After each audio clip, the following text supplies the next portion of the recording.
I mean, it was just paralyzing, and it was awkward, and I'm just standing in the kitchen watching this and going, dude, ask a better question. Ask a better question.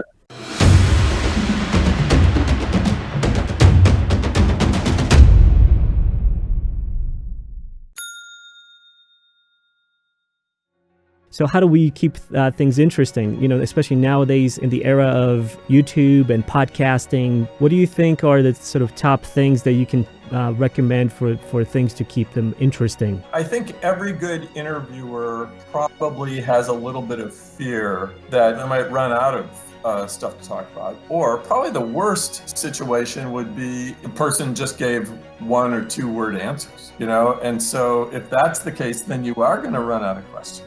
At least for the interviews that I do with writers, I over prepare. I write out my questions in advance. And as you know from the book, I try to put them in a certain order. I write way more questions than we could ever get to.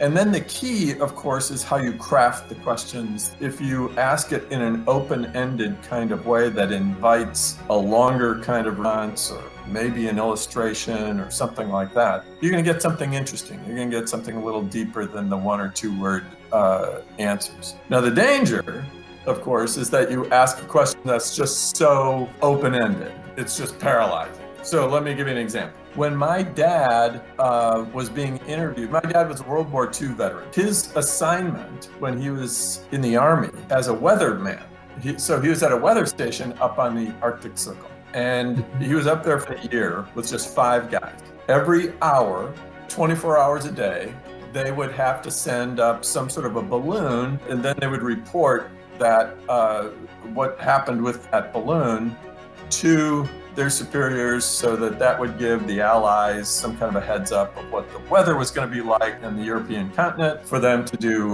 bombing raids. So he spends more than a year on the Arctic Circle with just 5 guys. They got mail 3 times during that entire time they were there. A few years ago, there was some kind of a project from the Smithsonian where interviewers were going around to World War II vets to talk to them about their experience as part of the war effort. And so I went to my dad's apartment when those interviewers came to talk to him about his experience.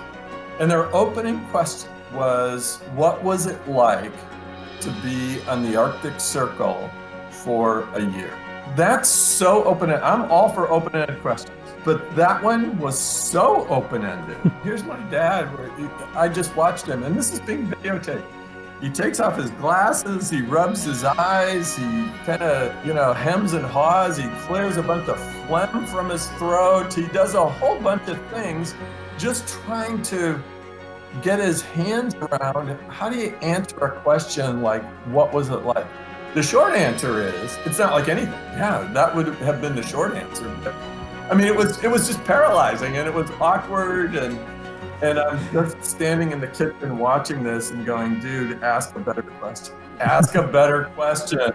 Nothing is like being in the Arctic with 5 guys. Thanks for listening to The Adrian Sinclair Show. You can find previous episodes on the Apodcast multi-channel network at apodcast.com. You can also stream this podcast on Spotify, iTunes, Google Podcasts, Podbean, and other audio platforms. And if you subscribe to our weekly newsletter, you'll get convenient short summaries of podcasts you may have missed. So check it out. And lastly, please, please, please support us by sharing our episodes on social media. We really appreciate it. Thanks.